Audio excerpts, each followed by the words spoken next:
So yan, itong gagawin natin, gusto ni Sir, yung parang ginagawa natin sa mga naunang setup natin ng Ninja. So, ang gusto ni Sir, hidden na din. And then yung horn din, gusto na rin magpa-setup ni Sir ng horn.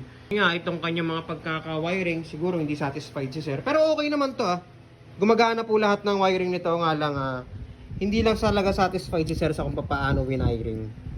Siguro medyo on a budget yung pagkakagawa dito, kaya yan yung mga ginamit nilang puro naka-electrical tapes. Ito, i-rewire lang natin. Gusto lang din ni Sir ipa-integrate. Pakita namin sa inyo mamaya magiging proseso nito. Ito, sine-check muna yung kung saan pwedeng itago yung mga relay para papasa natin kay Ground Zero Electronics para gawan niya ng design ng harness kit tong bike na to.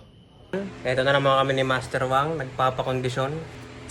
Nagmamasdan lang ulit namin yung gagawin namin. Yan. Time check tayo. Ito medyo late na kami mag-i-start. 12:19 sa akin ngayon. Medyo late tinapos ni Ground Zero yung harness. Kaya ngayon lang kayo makakapagsimula. So, shout out kay Ground Zero sa napakalupit na wiring harness kit.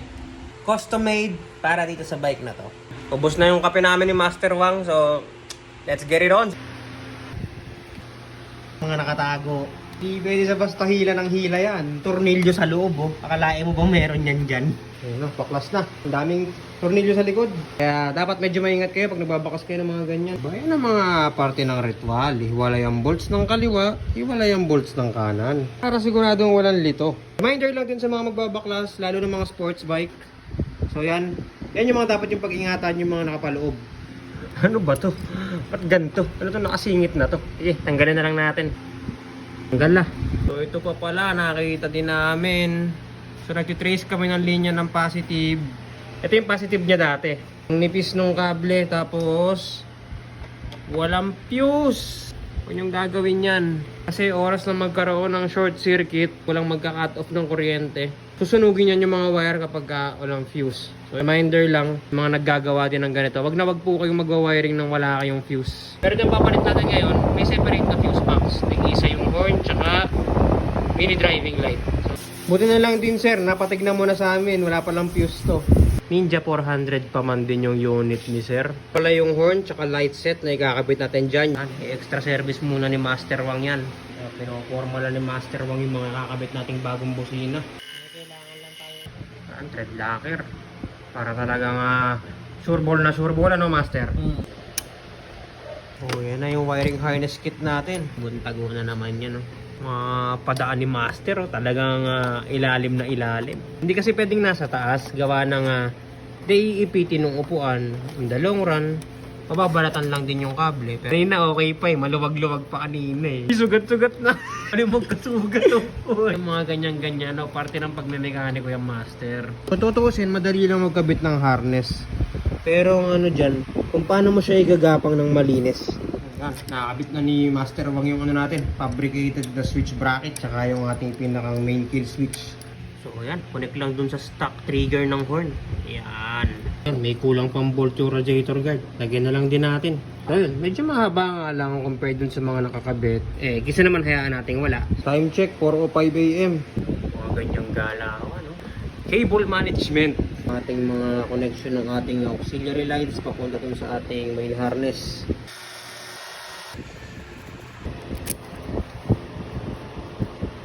Tapos na tayo, battery na lang. Tapos na Nga lang, di pa nakadamit. For transparency lang ulit at para makita ng ating bossing, pakita ko sa inyo yung buong pagkaka-wiring. Sinasadya namin hindi pa rin isara. Para yun nga, mapakita sa inyo lahat. O yan, pakita natin. O yan, so yan yung ating kill switch. Yan yung pinakamagiging kill switch ng natin, auxiliary light. O yan yung ating pagkakagapang. Punta dito lahat. Kasunod lang sa pinakang harness ng mismong motor. Ito yung ating twin horn. So yung kabila is nasa kabilang side dahil nga 2 piraso to. Yun yung isa nating loud horn doon. Medyo mahirap lang ipakita kasi yun nga natatakpan And then ito yung ating pagkaka-wiring. Ito yung ating light ballast. Then dito nagtagpo yung auxiliary light tsaka yung main harness. Then lahat yan nakasunod lang sa main harness ng mismong Ninja 400. So tapos na itong Ninja 400 na to, sasara na lang natin. Siyempre, bago isara yung mga fairings na yan, yung tinatawag nating, ayan, extra service. Puling fairings na, kulay blue na yung langit, pakita natin. Sisikat na yung araw. Puling fairings na tayo. Sinikatan na kami ng araw. So, wala kami ibang gagawin ngayon kundi magligpit ulit ng tools and finishing touches na lang to bukas. So yun, pakita ko lang yung ginawa natin dito sa Kawasaki Ninja 400. So, ang pinasetup nito is meron siyang auxiliary light tsaka meron siyang loud twin horn. So, bali ito, ang ginawa natin is single kill switch, 2 modes na integrated high and low dito sa mismong handlebar ng bike. So, yan. Pag ayaw gamitin yung auxiliary light, ito, high and low lang ng bike, pati passing. Pero pag gustong gamitin yung auxiliary light, pipindutin lang tong kill switch. Ayan. So, whatever yung i-control dun sa handlebar switch, yun din yung controls ng auxiliary light. Pag ayaw nang gamitin yung aux light, pwedeng patayin dito. Kasi ito na yung ating twin loud horn. Na-request ni Sir, yung Corsa daw. Tamang punas pa rito. Ayusin na natin na. Makikita tayo mga mountains. Ayan, o. Pwede na, pwede na.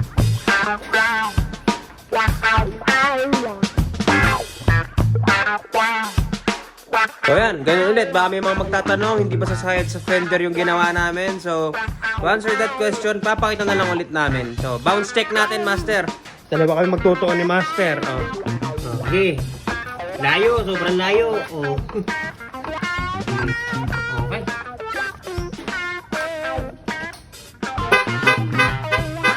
So yun, ready for pickup na tong Ninja 400 na to. On the way na raw si Bossing. Sayang hindi ko mapapakita sa inyo yung buga ng liwanag nito kasi maaraw kukunin ni Bossing eh. Pero ito, just to give you an idea, parehas lang ng light set to yung kinabit dun sa ZX6R. So ito yung sample nun sa ZX6R, tignan nyo na lang din. So basically, dahil parehas ng light set, ganyan lang din yung power nun. So yun, dito na si Bossing, pick upin niya na tong Ninja 400. Nilalabas na ni Bossing yung Ninja 400. Pero habang nilalabas ni Sir yan, may next project.